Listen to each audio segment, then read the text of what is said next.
to attend important topics. The Code of Ethics. On behalf of VIP Road CACP Study Circle of ARCICI, I offer my regards to the today's speaker, Padam Shri Crasto. Welcome, ma'am. Thank you. And thank you very much for accepting our invitation for this important topics.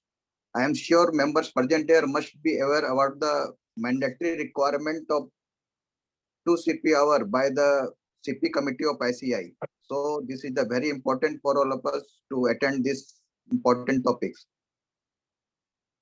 Briefly, I introduce about our association.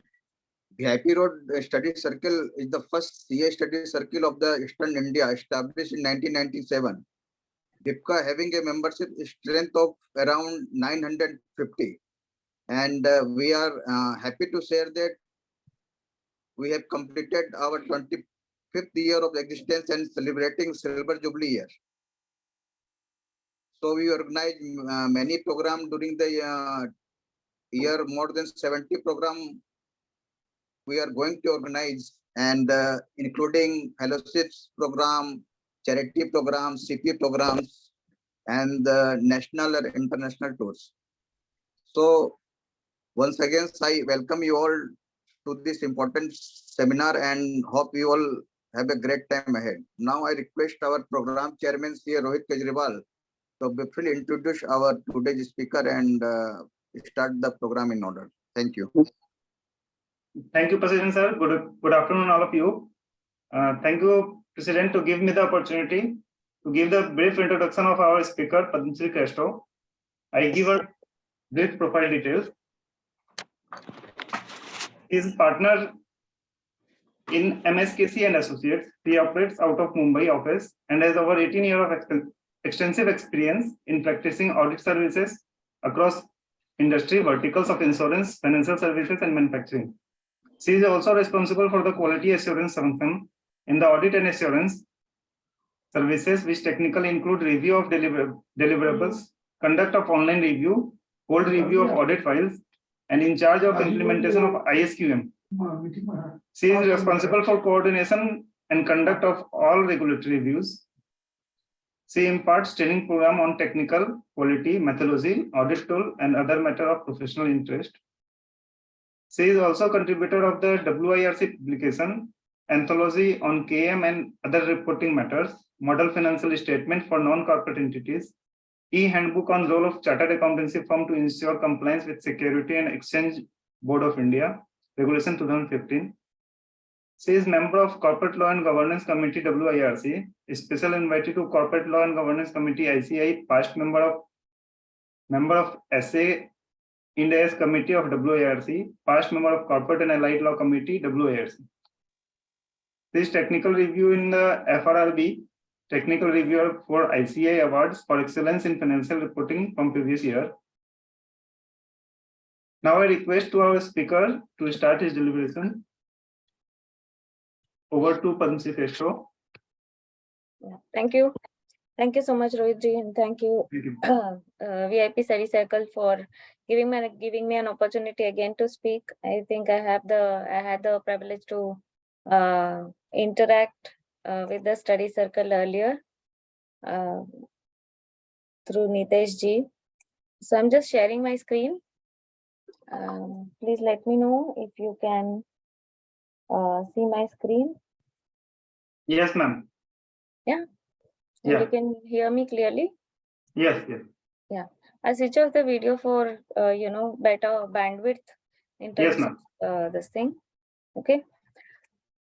Yeah, I think as introduced by the members, this is a very important aspect of our day-to-day life. A code of ethics is something that we actually have to. It is in the fabric or in the DNA that we have to be very much aware of the entire code of ethics. Today, what I have tried to do is that, because code of ethics, the threats to independence and other things you often interact with and often hear, I've picked up only a few of the aspects of code of ethics which are actually practically applicable to all of us, and have tried to put up some examples there so that these are actually in our day-to-day life. Yes, independence and threats to independence and all those things are also to be dealt with on day-to-day basis, but these are some finer aspects. We always have doubts as to what is to be done, how it is to be done, whether I should do this, whether I should not do this, and things like that. So kind of try to pick up these finer aspects here and put up some practical things other than not touching upon much of the threats to independence today here as part of the code of ethics. So we will be looking at advertisement, website, visiting cards, signboards, a few of the aspects of NOC, and then the latest and the biggest section in section 260 of Code of Ethics, which is NOCLAR, which has become applicable from 1st October 2022. And this is very important in terms of all the listed company audits, and also this is applicable for members in service, that is any of the chartered accountants who are in the employment in any of the listed companies in any levels. And then we will look at further other common ethical issues as well. Okay, these are the things that we will just try to touch upon today.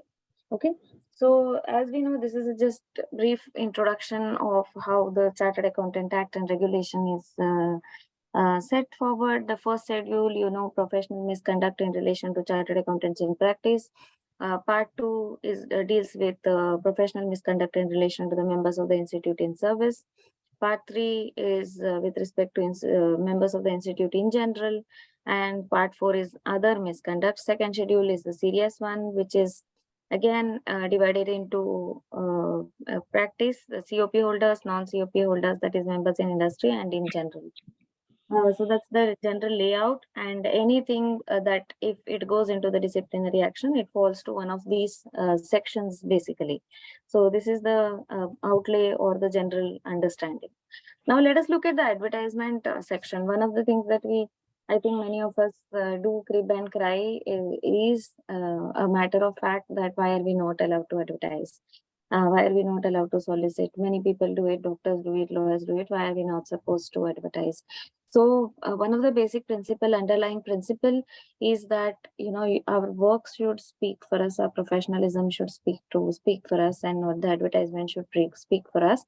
So in order to maintain that highest standard of ethics, Institute has laid down certain guidelines on what and how you can limit your advertisement. Basically, you can't publicly advertise as such. Then there are few advertisements that you can still do, and there are some guidelines which have to be followed in. So chartered accountant in practice, that is COP holder, shall be deemed to be deemed to be guilty of professional misconduct if he solicits client or professional work, whether directly, indirectly, by circular advertisement, personal communication, or interview, or by any other means. However, the following will not be considered as advertisement or as such. That is any CA who is applying or requesting for inviting any secure professional work from another chartered accountant. So if you are having a good network, if you are asking for work within the network, then that should also not amounting to something like a roving inquiry or a repeated inquiry. But then if you are asking other people for work, then that is not amounting to advertisement. So you can do it in a subtle way amongst the network. So one of the things I think post-COVID is something that is got better is the physical interaction, the CP, the COP, the CPE circles and the larger circles like the VIP circle, wherein there is a lot of interactions that happen, which actually ensures that a lot of work also gets discussed and a lot of networking happens, and actually work flows from one to other. If say for example I'm an expert in audit, but I don't have valuation services, maybe I will seek someone, and if someone is specialized in valuation services and if he runs a firm only for valuation services, then maybe he will refer me some audit or things like that. So discussing such things is not prohibited. Also, we are not prohibited from responding to tenders or inquiries, but that tenders and inquiries should not be a closed tender, which is given to only 3 to 4 of us, but then it should be a general tender, which many of the CA firms can participate. There can be eligibility criteria in the tender, but that should not be a closely circulated tender, and that we can actually always use. Now, clause 7 of part 1 says a chartered accountant shall be guilty of professional misconduct if he advertises his professional attainments or services or uses any designation or expression other than chartered accountant or professional documents, which is visiting card, letterhead, signboard, unless institute allows it, in short, or some central government title, which is actually bestowed on him. And also it should not be something that will actually degrade the value of chartered accountant. So something should not be such that it will actually put down the CA degree. So he is not supposed to add that. That's the crux of it. Member can also advertise through a write-up setting out the services provided by him or his firm or particulars of his firm, subject to such guidelines. We'll look at the guidelines in some time. This clause basically prohibits advertising of professional attainments or services of the member. However, these services can be advertised in a very restricted way by way of a write-up subject to guidelines of the institute, which is from time to time. Also, it restrains from using certain designations and expressions which are other than CA, Let us look at those council guidelines. So we can advertise through a write-up. What we can write is we can write about particulars of ourselves, our firm, services provided by the firm, and this should not be this should be provided in a manner as to maintain the profession's good reputation, the dignity, and its ability to service the public interest. It should not be to boast about ourselves. It should be factually correct. It should not be having too much flowery language. It should not be such that it is getting into the misleading side and things like that. So it has to be very carefully drafted, and it can be done through basis of write-up. The members of the firms who are actually doing it has to ensure that the contents are true to the best of the knowledge and belief and are conformity in the guidelines. And we have to be aware that if you send a write-up to ICI, for example, to tell them that please approve this or please discard this, whether I can go ahead and I can send this write-up, ICI is never going to own up anything and then going to say that, okay, this write-up is good, you can go ahead and things like that. Okay, and also ICI will not actually own up any of the write-up contents of the writer or the claims that are made by the writer or by the firm. So you cannot, so if you see the code of ethics, so code of ethics is actually divided into 3 parts, right? So part 1 is the text of the code of ethics, part 2 contains the detailing, part 3 contains a lot of case laws and other things. So when you look at certain case laws, you will come across these instances where people send a write-up to the institute for approval, thinking that they can use it everywhere. So such approvals never come because ICI will not own up such write-up. Now, what is a write-up? Write-up means writing of particulars according to information given in the guidelines, which has to set out your services rendered by the members of firms, or any writing or display of the particulars of COP holders, that is members in practice, which is actually issued, circulated, published by way of a print or electronic mode, or it can be included in newspaper, journal, magazine, website, and social networking website. But all these can be only on push basis and not on pull basis. Let's take a minute to understand what is push basis and pull basis.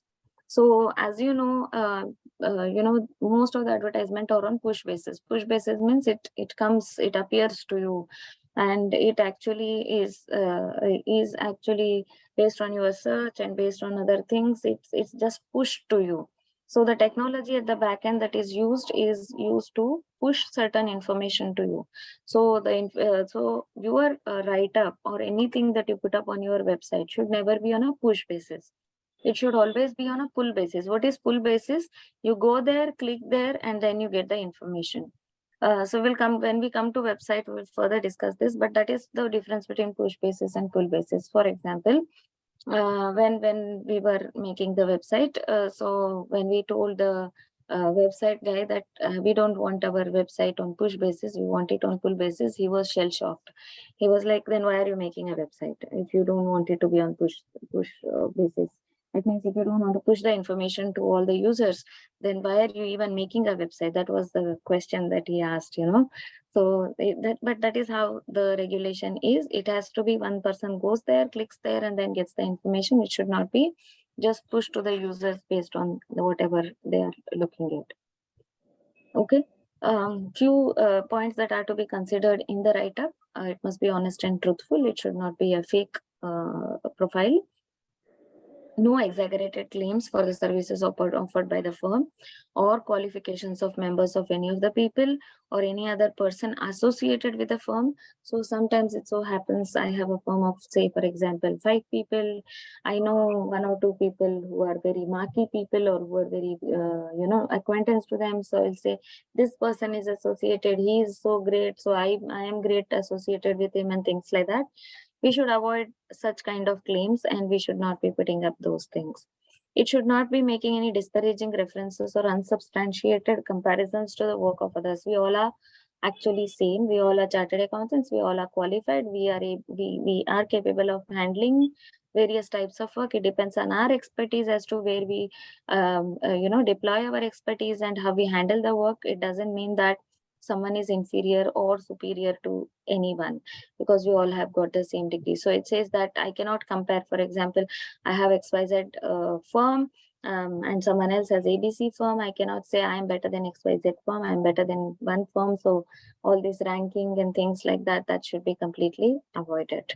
And that should not be put in that. We cannot write that I am the best firm in the country. I am the 5th largest firm. I am the 4th largest firm. I am the 10th largest firm. These kind of claims have to be discouraged. It should not be the nature that may bring the profession into disrepute. So any content that you put up on the website should not be something that will bring the entire profession into disrepute.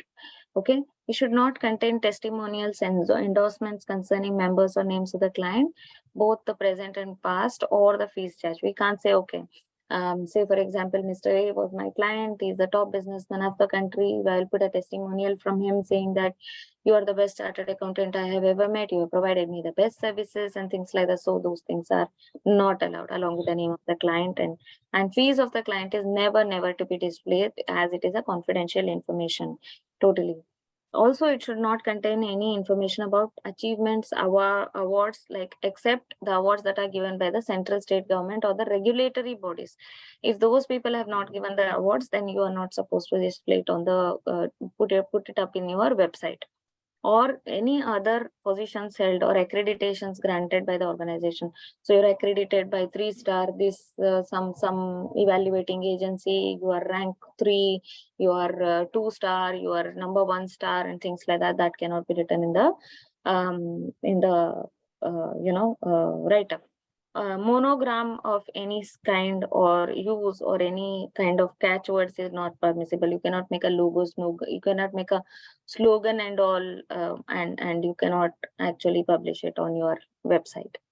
Membership number FRN is mandatory in the write-up because we are identified by membership and FRN. Font size should be 14, so we have to take care of the font. So there is no restriction on which font you use, but then there is restriction on the size you use. So if you use more than 14, it is quite large and eye-catchy, and that's why it will amount to advertisement. So it is in size 14, and ultimately it should not be violative of any of the provisions of the code of ethics or any of the guideline of the council. So you cannot write something that is actually out of the blue. So few FAQs I tried to pull in here. Whether a write-up in advertisement may contain information about achievement or award, we said other than what has been given by regulatory, central government, state government, you cannot put anything else.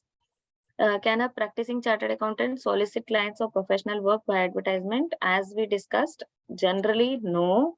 But then within groups, networks, you can still do through a write-up and some other means, which is actually specifically provided by the council guidelines. Whether member in practice can respond to tenders, advertisements, and circulars. Yes, it is permitted but it should not be a closed tender. It should be available to largely all the chartered accountants. But then it can have eligibility criteria, number of partners, number of experience in this sector and things like that. But then it should be a tender that is open for all, and it is not supposed to be a closed tender. Then you can very much participate. Whether a member in practice engaged in coaching or teaching activities in accordance with general and specific permission of the council advertise such coaching or teaching activities. So in accordance with the council activity, he should be abstaining from advertising his coaching or teaching activities, as it may amount to indirect solicitation. If he's in practice and if he's also doing coaching, then he should avoid solicitation, because it will amount to indirect solicitation. Because the first clause that we saw is that solicit business through direct or indirect means. So whether member in practice is permitted to have his name published in telephone directory, yes, it is permissible under the same section as chartered accountants. If you are getting, so for example, your Sulekha, Yellow Pages and things like that, if you are having a section for accountants, chartered accountants, you can very much put it in there in printed or in electronic form. Whether a member in practice can respond to tenders, advertisement and circular, we already saw that question. Can a chartered accountant in practice solicit professional work by making roving inquiries? What do we mean by roving inquiries? By repeated inquiries, by time and again asking for work. You cannot do that. So only because I know someone, I cannot keep pestering them for work. That is not permissible at all, and that will amount to advertisement. So we should not be doing it. Can CA firm give advertisement in relation to silver, diamond, platinum, centenary celebration of the firm? Yes, they can very much give that. That is necessary for interpersonal socialization, relationship of members, because get together will happen and things like that. Advertisement is available in newspaper, but however, it is subject to guidelines again. Now coming to website, how your website should be. So there is a website guideline. Please ensure that you all that we all follow the website guidelines very much in detail. There's a detailed website guidelines that are provided there. There is no specific the specific color, font, anything that is provided by ICI that you should use these. You are free to create your own websites, but it has to be compliant with certain guidelines. Actual format, as I said, is not prescribed. There is no standard format as such. Firms have to ensure that their websites are run on a pull basis and not on a push basis. We discuss the difference between pull and push basis. So it has to be on pull basis and it cannot be on push basis. And it has to ensure the model of technology to ensure that any person who wants to go there and then look at it, and then he will be. If you look at few of the websites of few of our fellow firms or members, you will very much see that when you click on the website, it gives you a declaration that something like, I'm looking at this on my own will. I am not being pushed or advertised to look into this. I would agree to continue and things like that. And when you click on the agree or the continue button, then it goes into the website. It doesn't go otherwise. So you're giving an express consent that, this is not sent to you. It's like the same GDPR cookies declaration, but many of the people give this kind of a declaration, which I feel is quite safe, because you are bound by certain guidelines and you have to follow those guidelines. The firms or the proprietors have to ensure that none of the information contained in the website is circulated on their own or through email or by any other mode on specific or pull request. It is only there available. They should also not issue any circular or any other advertisement to go and visit their website, basically. However, in any of the printing or stationery or any kind of, the things, they can very much mention the email address and the website for someone to visit. So that is a general, correspondence link that you are giving, and it is not considered to be solicitation. What are the contents what are the information that can be there on the website? It can be member, trade, or the firm name. You can write year of establishment, Member of firms advice, you can write the head office, branches, telephone numbers, fax numbers, email IDs, etc. Nature of services rendered. This should be only on pull basis. That means you will have a menu on which you will go and click, and then you will see what are the services that are being provided. Details of partners, partners, year of qualification, other qualification, telephone office, area of experience, all these on pull basis. And then details of employees also, whatever you want to provide, everything on pull basis only. Okay, you can also put up job vacancies of CA firm or article assistant. Number of article assistant you can very much put up there. Nature of assignments handle, what are the type of nature of assignments, but no client name to be mentioned, no fees to be mentioned. That has to be taken care of. Okay. Disclosure is not at all allowed of name and things like that, because that is considered to be a what do you say, confidential information. Okay. We discussed these points, that it has to be on a pull basis. It cannot be on a push basis. Display of passport style photograph is permitted of all the partners, managing partner, whoever you want to put up. Brief profile, as we discussed here. Small profile can be put up of all the partners. That is possible. And then we can include articles, publications, professional information, updates, weekly updates, monthly updates, bulletin boards, professional, some case laws, whatever we want to share, we can put up there. Educational videos on topics of professional relevance is permissible. For example, few of the firms have the videos on Ind AS, AS, professional skepticism, essays, and things like that. So that is very much permissible. Chat rooms can be provided, which permit chatting amongst members of ICI and between firm and client. However, confidentiality, so the Chinese wall, the confidentiality, the cloud service, everything has to be properly managed. Firms can also provide document management facility with distinct login and password facility. So this is like a FTP. So say if you have a website, you can have a distinct page on which you can provide a FTP for your client to actually store some data, but all these are subject to maintaining confidentiality protocol, that one client is not getting access to another client's data, and the respective login ID password is also with the respective team member who is actually catering to the client information. So all those safeguards have to be taken. Firm can provide link of its page on social networking website.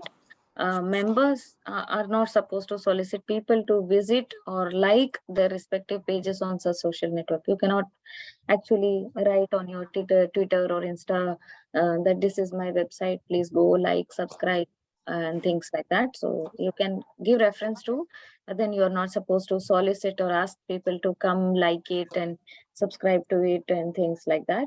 So you have to be very careful in these things. Details in the website should be so designed that it does not amount to soliciting client or professional work. Now, this is a very open-ended or subjective statement.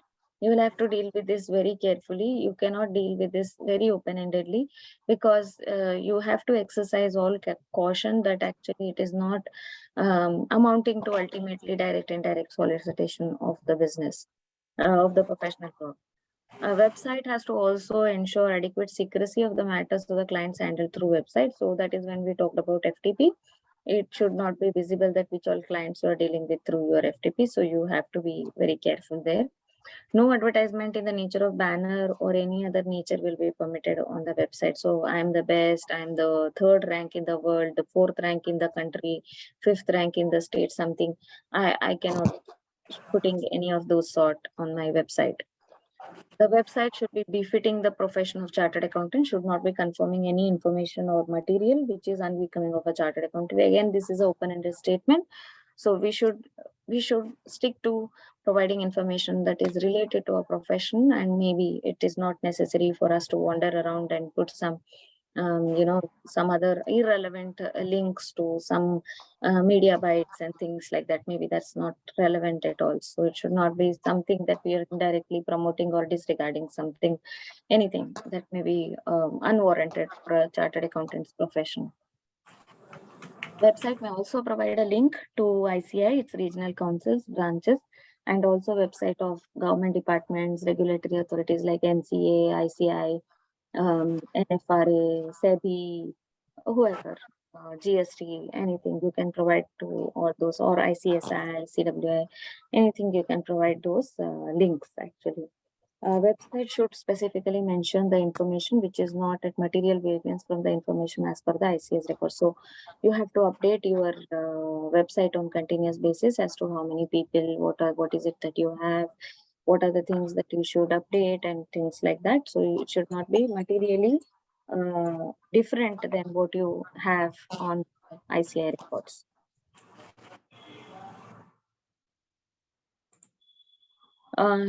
Few FAQs on websites. Whether a member in practice can advertise their services on social networking website? Answer is in a way yes. Through write-up on social networking website, ensuring that you follow the guidelines. Whether member in practice or a firm may give link of its website on social networking website? Answer is yes, but you should not be asking for liking, subscribing, and things like that. Can a CA in practice or form of CA post particulars of himself or itself on website? Yes, subject to the guidelines, the passport size photograph and all the details subject to the guidelines. Whether website of any CA can provide a link to website of its ICI and other regulatory body? Answer is yes, it is very much permitted to do those things. Names of clients of fees charged, whether that can be mentioned on chartered accountant or chartered accountant firm. We discussed this a number of times. This is not at all allowed. Can a member put up his photograph on the website? I'm sorry. Yes, passport size photograph, subject to the council guidelines again. Now, visiting cards and letterheads. I often see many questions here. In our community, what to be written on a visiting card, how it is to be written. No multiple visiting cards per person. Only one person, one visiting card, and with the specific designation from his form, other than council members and things like that. Also, those council members also have certain restrictions as to how they print their visiting cards. I'm not touching upon that. I'm just touching upon general visiting card. So you cannot have multiple visiting cards. You have to have one for your, practice if you are a COP holder. You can mention a title to indicate membership of Foreign Institute of Accountancy, if that is allowed, which has been recognized by the council. So these are the ones that are recognized, and the list gets added every now and then. So you will have to check once before you add something else. Temporary office is not supposed to be mentioned in letterhead, visiting card, or any other documents. Okay. Member empaneled as insolvency professional or registered valuer can mention insolvency professional or registered valuer respectively on his visiting card and letterhead. It is not proper for CA firm to use the designation chartered accountant except on professional documents, visiting cards, letterheads, or signboards. Other than these, it is not supposed to be used. And as mentioned, one visiting card per person, like one visiting card only, not multiple visiting cards. Because if you see the NCA paper on certain matters, certain issues 2-3 years ago, something that was mentioned that, the chartered accountants in some firms are carrying multiple visiting cards with different designations. So that is not allowed. You're supposed to use only one for the for your your firm. Signboard, I think everyone is mostly aware of it, but still there are some questions around signboard that comes up. He can have a name board at the place of his residence with a designation of a chartered accountant, provided it is a nameplate or an individual member and not of the firm. With regard to signboard for office, it is a matter which member has to exercise proper caution, discretion, and good taste while keeping in mind the appropriate visibility and illumination. Limited to the sake of visibility. So you cannot have a dashy signboard which actually keeps flashing and things like that. So you have to have a sober one, which is actually necessary for the purposes of reading the signboard, and it may not be something which is very glossy, dashy, and things like that. Use of glow signs, lights, or large size boards, as is used by traders, shopkeepers, is not supposed to be used by us. So that's what we mentioned, that it's not supposed to be used in that form. Whether CA firm can use catchwords, catchphrases on its websites, letterheads, and visiting cards, answer is no. You cannot use any catchphrase or catchword like that. It may be noted that few of these, are only indicative and they are not exhaustive. Something like excellence in particular area, firms having professional integrity. Everyone has to have professional integrity. Can CA or his firm print his or its vision, values behind the visiting card? No, you cannot do that, because that becomes kind of advertisement. Can a CA give the date of setting up the practice of date or establishment on the stationery and all? No, you cannot do. You cannot say like some companies do, established in this year, established in that year. That cannot be done. However, in practice, I have seen such letterheads, I've seen such visiting cards. So if any of you are using, so please refrain from using or revisit this very specifically. Whether you can go for ISO certification? Answer is yes, you can go for ISO certification. It is not at all bad. However, you cannot use it as like, for example, ABC and company ISO certified. You can't use it as a specific accreditation, basically. If you have passed additional courses, yes, that is subject to approval. You can write the additional courses that you have passed. Members in practice can print their photograph on their visiting cards. No, you can't put your photographs on the visiting card. Okay. Now let us come to very important thing, NOC. Let's understand the procedure of NOC before we go ahead. This is a common headache, and half of the case studies in volume 3 are filled with NOC matters. What is NOC? It's not any third party. It is fight between two chartered accountants. Basically, if you have to put it very simply and very lucidly. So it is just a fight between, it's a ego clash. If I have to, zero in it, it seems like a ego clash at times. If you see many of the cases and many of the things that we handle in day-to-day, this also, it's only a feeling of hurt, or it's a ego clash that someone wants to stop you from doing something. What's an NOC? NOC is a no objection certificate, right? When do you need it? You need it for everything, for a tax audit, for a statutory audit, for a GST audit, which was there earlier. For all types of audit, you will group audit, you will need a NOC. Whom do you get an NOC from? From the erstwhile auditor. When does an NOC case arise? The erstwhile auditor may have completed his term, number one, may have resigned, may have been removed. Now let us take one by one. In case of term being completed, generally 99.9% there is no problem in giving the NOC unless the fees is pending or there is any dispute. We'll come to the fees. Fees should not be something that is not related to statutory audit or the tax audit which you are seeking NOC from. So when you seek an NOC from me, I cannot say that, okay, some other services have fees is pending, my OP is pending, so those cannot be the grounds to not give an NOC. Professional obligation, it's on the receiver as well as the sender. So when someone is sending me an NOC, I am also professionally obligated to respond and give an NOC. I cannot sit quiet for very long just to trouble the other person, not to start the work. Now, for example, let's take the live example. One person has resigned from an audit and I want to take up the audit. So that is an ABC firm, mine is an XYZ firm, for example. I have sent an NOC. When should I send an NOC? Let's start that. Before I get appointed in the AGM, I am supposed to get an NOC. So when the company approaches me to seek eligibility, that is the time I should seek NOC. And then after getting NOC, I am supposed to give the eligibility to the company.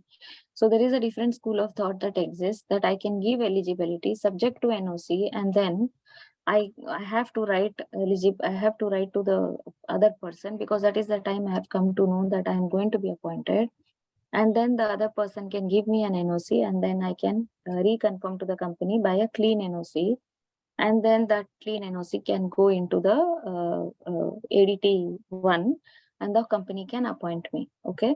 So please understand that no one can have subject to NOC in an ADT 1 filed. Okay. It has to be always a clean NOC that has to be filed. That is the point at which I'm seeking NOC. Now what happens? I have sought NOC, but the other person doesn't want to respond.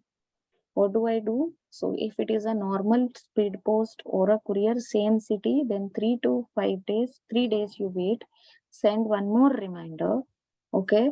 Then send second reminder. And if you don't receive anything, you have waited the reasonable period of time. You document all the conjoinders and then you go ahead with your work. That is one. Second is that in case of outstation, wait for 5 to 7 days, send one reminder, send two reminder, and then start off with the work. If you have not received any response, try to contact that person through the company or on your own. It's not only about sending letters. It's professional courtesy of the other person also to send you the requisite information. Okay.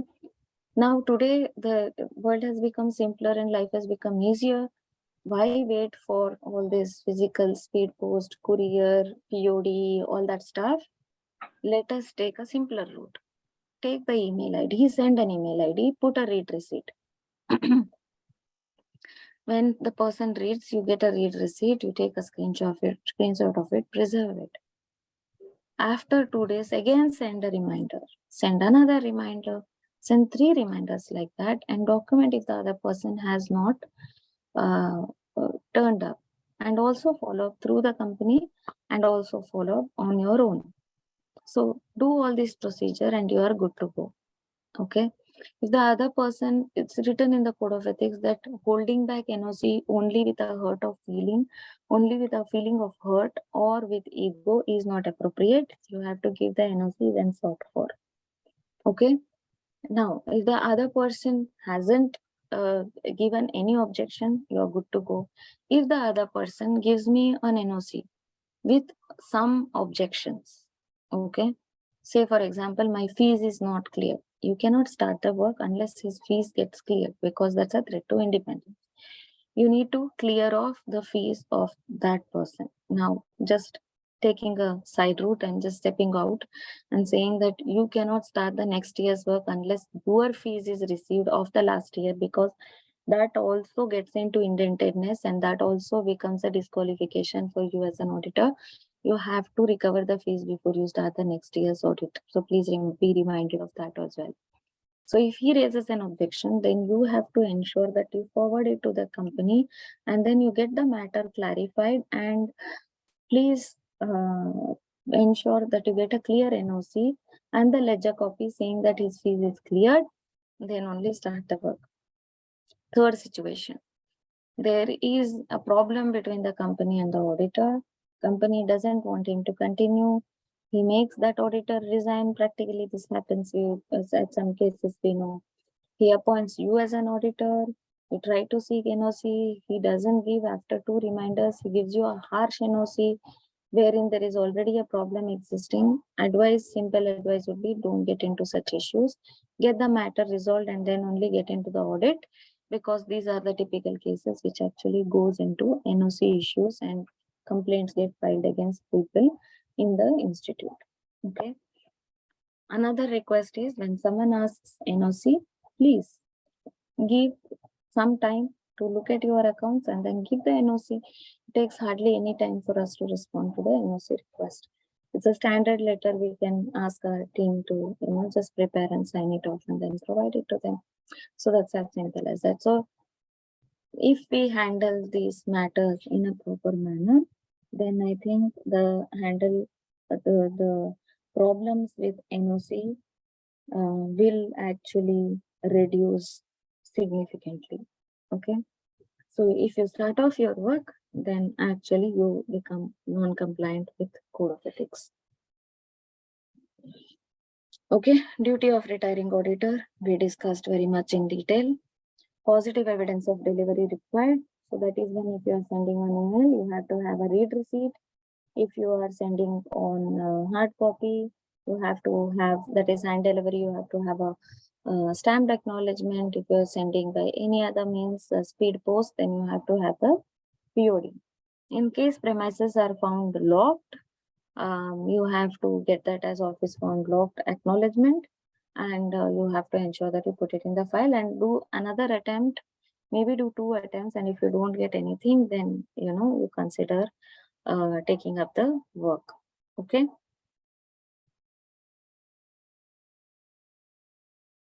Okay. Communication required for all kinds of audit. We discussed this: stat audit, tax audit, GST audit, concurrent audit, internal audit, group audit, any kind of audit. In case of assignments done by other professionals, previous auditor, if he is a chartered accountant, then if you are a non-chartered accountant, it's better to seek NOC. But then now these regulations are not binding on other professionals. Few FAQs: whether communication on email would suffice. Yes, you have to have the proper email, proper domain, and then you take a read receipt and it is allowed. Okay.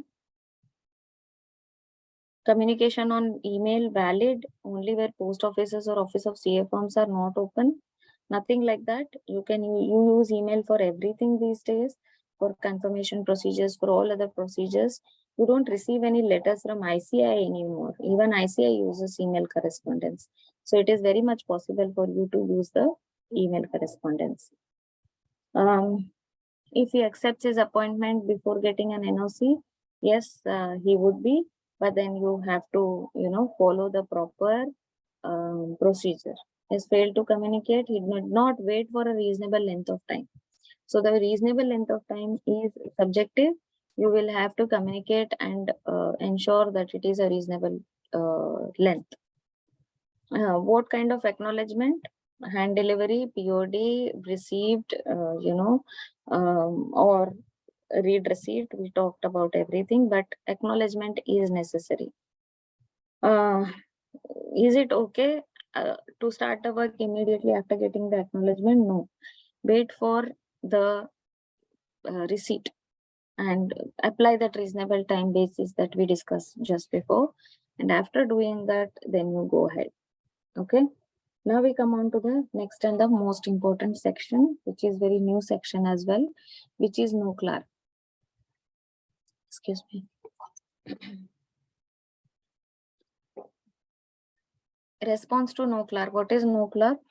That is non-compliance with laws and regulation. What is it? It comprises of acts of omission or commission. So not doing or doing with intentional, unintentional, which are contrary to the prevailing laws or regulations. Provisions of NOCLAR have become applicable from 1st October 2022.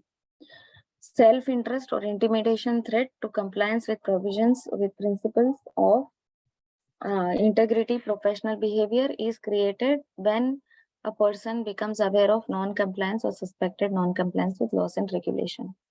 Let's take a minute and understand what is the difference between the essay on compliance with laws and regulation and the Code of Ethics section on non-NOCLAR. If you read verbatim, both are very similar. It casts a responsibility. Now, essay was applicable only on audit, that is full scope audit or the limited reviews or certain types of engagements wherein essays become applicable. NOCLAR is in Code of Ethics, so it is applicable to all types of engagement and for all types of people who are members in practice as well as members in service. Sorry. What is non-compliance of laws and regulation? How many laws and regulations are applicable to a company?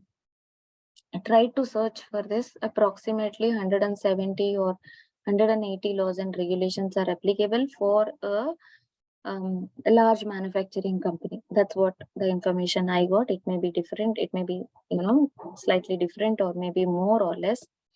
Nearly 170 to 180 laws and regulations are applicable to any say for example, manufacturing company.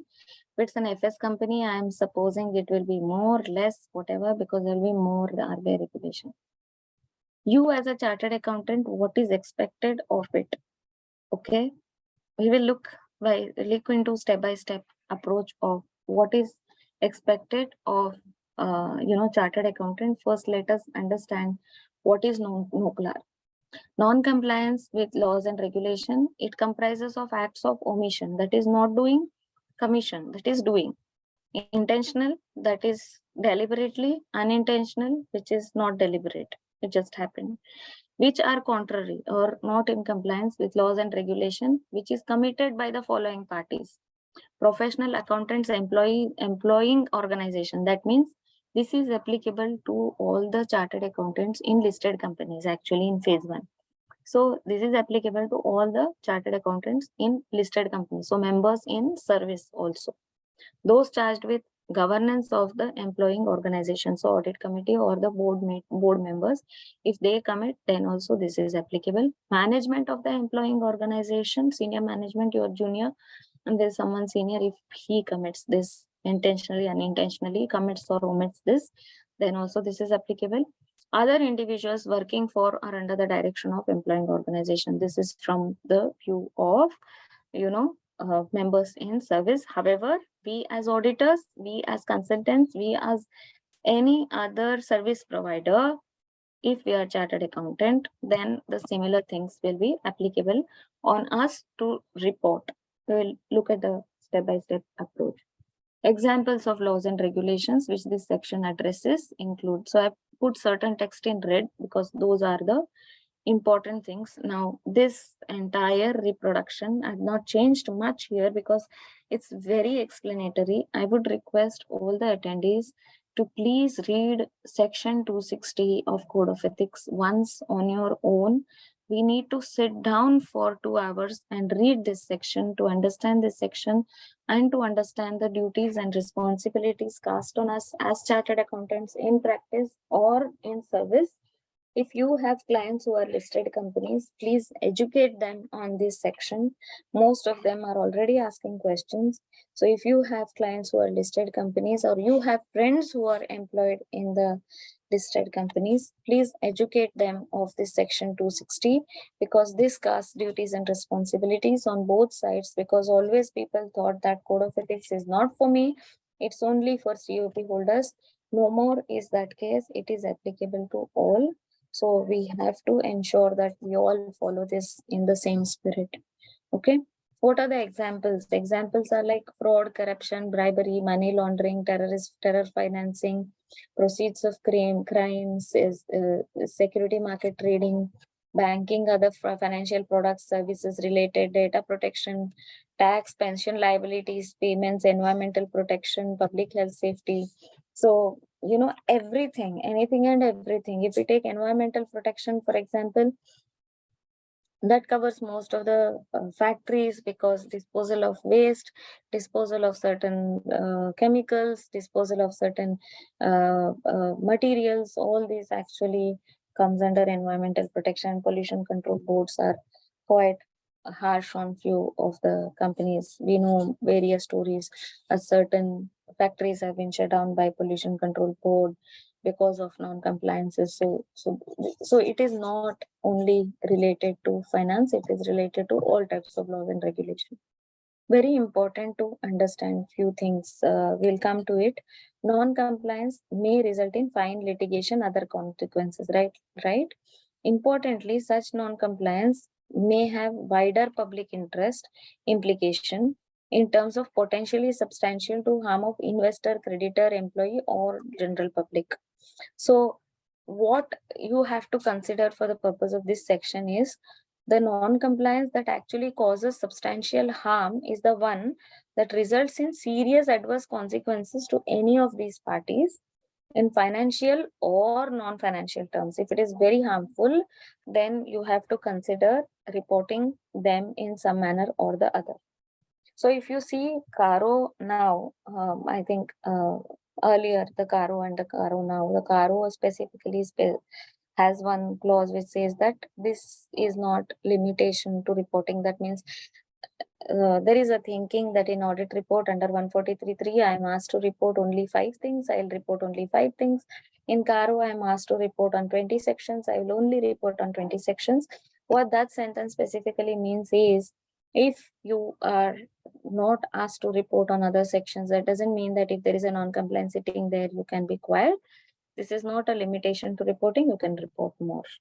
Okay. So when we have in the auditors report a section on legal and regulatory matter, you can very much report any of the matters over there, or if it has an impact on the financial statements which is material enough, then you can report above as well. So that is the principle that we all have to understand. Okay, examples like penetrating a fraud resulting in significant financial losses, breaches of environmental laws and regulation, endangering the health and safety or employees or the public at large. So these may be cases that actually fall into this kind of NOCLAR section. So what happens when encountering such non-compliance or suspected non-compliance? So there are two things. One is omission, one is commission, one is intentional, one is unintentional, one is existing non-compliance or suspected non-compliance. The accountant. So let us understand here both member in practice as well as in service. Just keep substituting it simultaneously. I'll just briefly come to the member in practice. This is all mostly member in service. So it is all applicable to both. Procedure is same. So I've explained one procedure. Other one is ditto same. So I have not added it again. The accountant has to obtain an understanding of those legal and regulatory provisions. Let us take an example. If you know that there are some labor laws that are actually being violated, then you will actually look into the transaction, understand the transaction. So understanding the legal and regulatory provision is very necessary. And then if any, and comply with them. So if it is on the company side, they have to comply. If it is on the auditor side, you will have to verify the compliance. Any requirement to report the matter to an appropriate authority. Who is the appropriate authority? In case of labor issues, it will be labor law. In case of environmental issues, it will be environmental board, and so on and so forth. Any prohibition on alerting the relevant party. So what is any prohibition? In case there is a legal prohibition or there is a confidentiality issue based on which you are taking a stand that you are not supposed to alert someone, then you have to very much take care of it, and then you can go ahead. So prohibition on alerting the relevant party might arise, for example, pursuant to anti-money laundering legislation. So let us take that example. Okay. So what happens? There is person A who is the junior, who is also a chartered accountant, person B who is the senior in a company. Okay. So now A notices that there is corruption or anti-money laundering issues, money laundering issues going on in the company. Then he cannot alert his senior. He will have to go directly to the appropriate authority. Similarly, in case of auditor, if you discover a fraud, we know under 143.12 we have to follow the complete thread, and then we will have to report to the central government within the stipulated time period. So you will have to then see, actually, first step is identify whether there is any non-compliance or suspected non-compliance. If you have any such case, next step is understand what is the requirement. And third thing is evaluate when to report, how to report. Okay. Fourth is, well, before even reporting, you understand that whether you can alert the people over there or not alert. In case of money laundering or bribery, you cannot alert because you have to act on your judgment and you have to go forward and maybe report. Okay, that's what this says. This section very much applies to employees of listed companies. Professional accountant who encounters or is made aware of matters that are clearly inconsequential is not required to comply with this section. If it is very immaterial, if it is inconsequential, if it is something, so here is the application of professional judgment at both sides that come into play. You will have to then take a call as to whether you have to go ahead or not go ahead. Whether a matter is clearly inconsequential is to be judged with respect to nature, impact on financial or otherwise on the employing organization, its stakeholders, and general public. Okay. What does this section does not cover or does not address? Personal misconducts are not covered in NOCLAR. So they follow the CPC or the CRPC route. So this is specifically for the company at large. It is not for any personal misconduct. One person misbehaving or something does not relate to, that does not come under NOCLAR. or unrelated business activities, which is not related to the business activity, is not covered. Non-compliance by parties other than those specified in paragraph this. Paragraph 260.5 is actually this one. If someone else is doing it, then it doesn't fall under NOCLAR. If a third party is doing it, then it will fall under some other section, but not under the NOCLAR section. What is the responsibility of employing organizations, management, and those charged with governance? Okay. After this NOCLAR, one of the things that comes into my mind is we will have to amend our engagement letter also to include these management responsibilities and responsibility of those charged with governance, to add these paras into the EL so that we all are compliant and we all are on the same page. Employing organizations management with the oversight of those charged with governance is responsible. So that's the primary responsibility for all the business conducted and for all the laws and regulation. Management and TCWG are responsible for identifying and addressing non-compliance by the organization, by any individual who is actually part of TCWG, any member of management, or any individual who is working for under the direction of the employing organization. What is the responsibility of the people who are employed there, or we as professional accountant? If there is within the company, if we talk about, if there is a set protocol, so some companies have this habit, protocol. There will be a ethics and compliance officer who will be independent, who doesn't report to CEO, he directly reports to the board and things like that. Any non-compliance only goes through him. So Japanese companies generally have this kind of structure, and some European companies also have this structure wherein it gets directly reported to the compliance and ethical officer. Okay, so if that is the case, then we have to follow the protocol. If not, then the person immediately above that person has to be informed. If that person is involved in the matter, then a different senior has to be informed about the matter. That is what it says. It's like that is the red text that we do that you can say. Timeliness is also important. At times, the timeliness is most important for people who are employed or the professional accountant who discovers or unearths these kind of non-compliances have to ensure that they act on timely basis so that the potential harm caused to the stakeholders is at minimal. Senior professional accountants in service. Who are senior professional accountants in service? Whoever. Directors, officers, senior employees who are able to exert influence over and making decision over any kind of, acquisition, deployment, control of human resources, technological, physical, intangible, all these resources, it is expected from them. There is a larger expectation from them that they have to take whatever action is appropriate in the public interest so that they can respond to the non-compliance of laws and regulations on timely basis. That's very necessary. How do you obtain an understanding of the matter?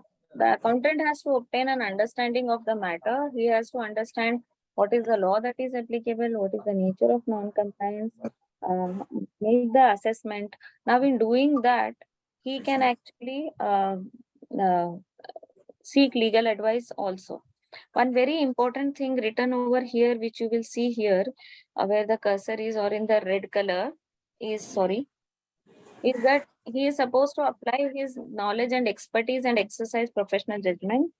However, he is not expected to have level of understanding greater than what is required of an accountant. So this is written for both CA in practice as well as in member. Now, whether an act actually constitutes a non-compliance will ultimately decided by the court of law. But then you cannot close your eyes always and say, I didn't knew it. But then you will have to exercise that professional judgment and demonstrate that you have done your best. Okay. Senior professional might cause or take appropriate steps to cause the matter to be investigated internally, and in confidence, he may consider consulting with the legal counsel also. How do you address the matter? You have to take steps to address the matter. Okay. As we said that, if that person's immediate senior is involved, then you will have to go to a different senior. Senior professional accountant also has to take appropriate steps. He has to communicate to the other TCWG comply with everything. If he has to report to someone, then he has to report it to the authority. He has to reduce the risk of reoccurrence. Basically, he has to reset the internal control system.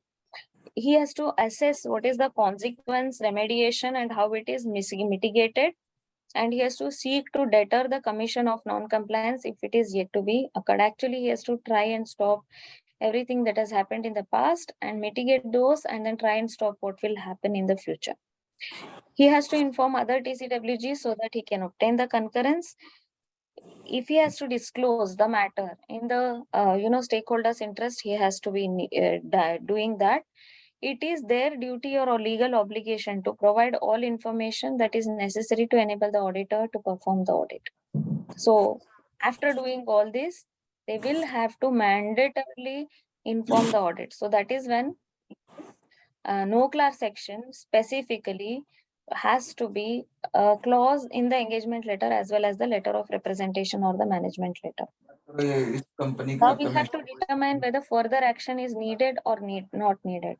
We have to respond timely. We have to see that what is the impact, and then we have to see whether we have to what is the further action that is needed. It may be remedial action, it may be reporting action, as the case may be.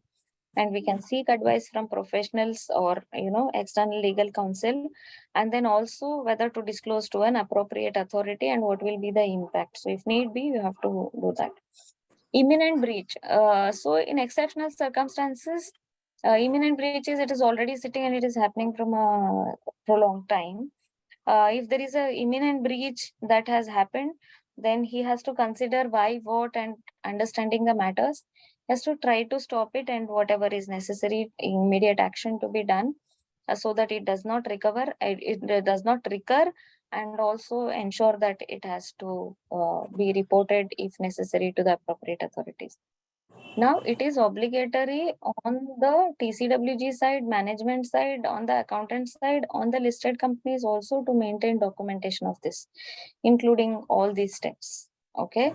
So you can ask for a memo if at all there is a non-compliance with laws and regulation or suspected non-compliance with laws and regulation on this to actually evaluate, and then you can then evaluate this and then conclude. And if you discover anything, then they will have to provide you with all this documentation. So it's going to be a lot of fun here. Responsibilities of professional accountants other than professional accountants or senior accountants. This is people in practice. So these are the same steps if you look at, and these are the same commentary that is repeated here. So the same actions are to be taken, the same documentation is to be taken from the person who is evaluating.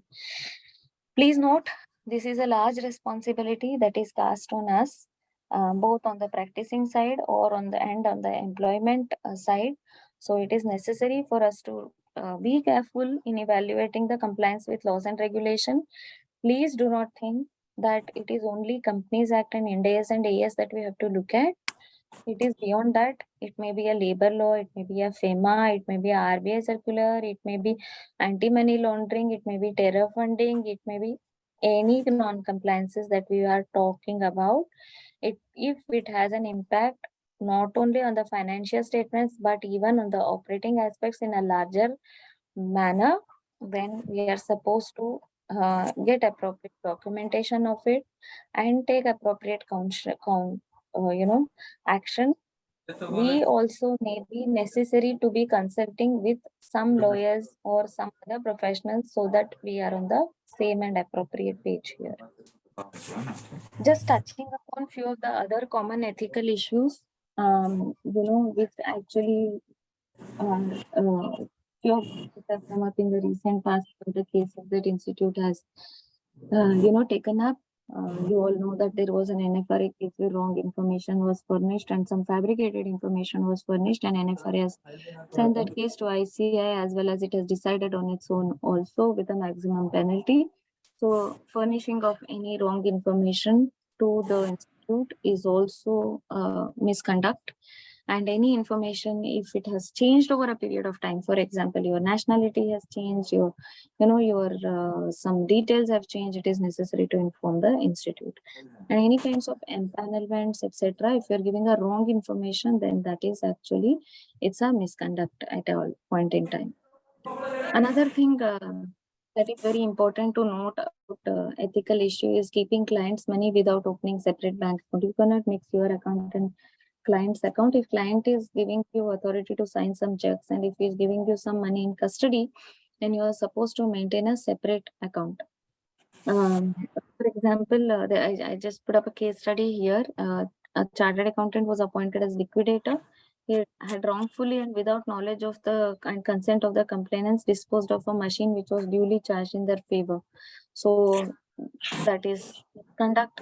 Another case is CA received large sums of money from his client for making investments. So he was doing portfolio management services and also paying tax on his behalf. He neither made investment nor paid the tax. He used it for himself, and he didn't even keep it in the separate bank account. Then it is considered as misconduct. Member was working as a financial advisor, misappropriate funds of his client by converting savings account in his individual name to that of joint account of the client without his consent, and he discharged 3 FDRs also, which actually amounts to misconduct. Other common things apart from all these things that we spoke about, we have to consider compliance with independence requirements, compliance with all the professional standards, accounting standard, Ind AS, companies, all the other professional standards like internal audit, guidances, standards, valuation standards, everything. Custody of clients DSC, this happens very often. So in many of our offices, we have clients DSC. Yes, it is unavoidable. Best practice is not to have clients DSC.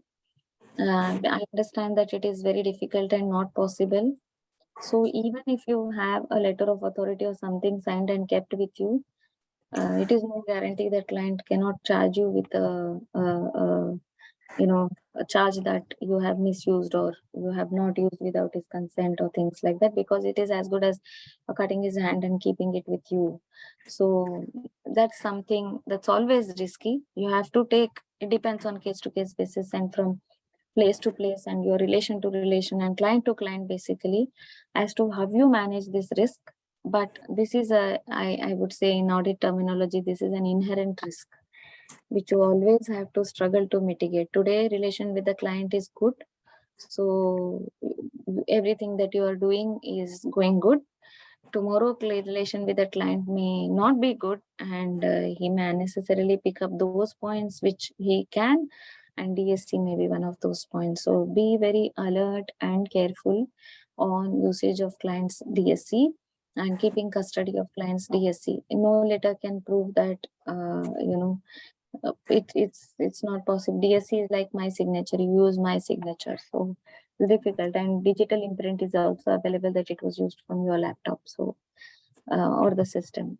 So it is difficult situation. So this is a inherent risk of, we can say, highest grade that always sits with us. So we have to deal with it very, very carefully, and do not give DSC to someone whom you don't trust or very junior people in your teams. Please do not give DSC to those people. Urine related matters, please ensure that you generate urine for all the reports that you sign. One report, one urine. If you actually um, revise any return, revise any document, reissue any document, ensure that you revoke the earlier UDIN.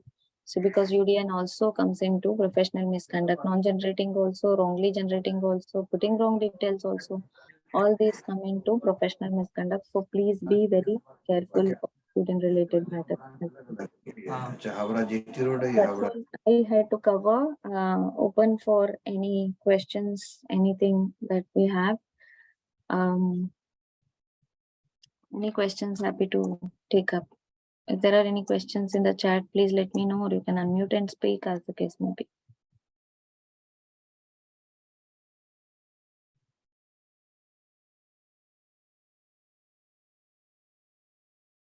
Any questions?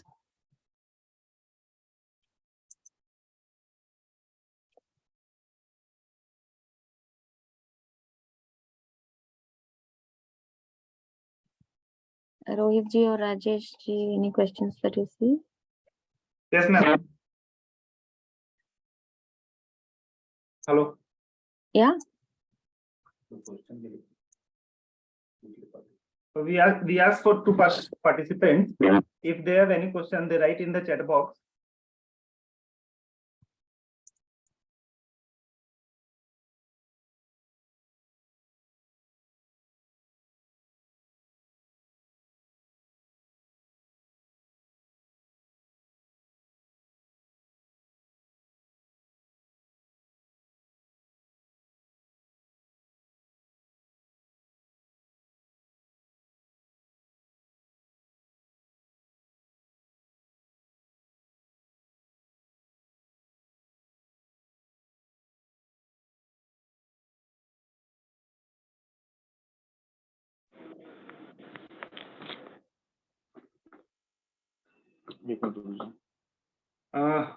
I think no one have any question.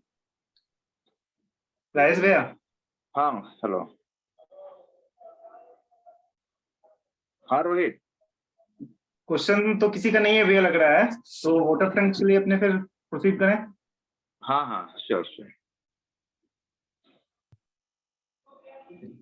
So I request to CA Kavindra Chaudhary to give a formal vote of thanks to our guest speaker.